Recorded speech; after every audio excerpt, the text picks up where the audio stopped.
பாட்டும் பரதமும் சார்பாக திருவாளர் ராம்கி அவர்கள் ஒரு நினைவு பரிசினையும் இன்றைய ஆடல் நாயகி குமாரி பார்கவி காமாட்சிக்கு வழங்குகிறார்.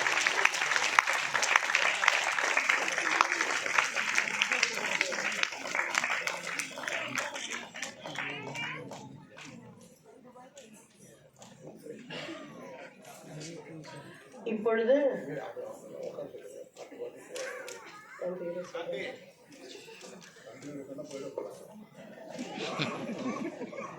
எல்லாரும் சிரிச்சு இருக்கிறோம்னு சொல்லிட்டாங்க. தொடர்ந்து ஆண்டாளை தரிசிக்கலாம். உங்கள் பொறுமைக்கு நன்றி. இன்னும் 2 நடனங்கள் தான் இதே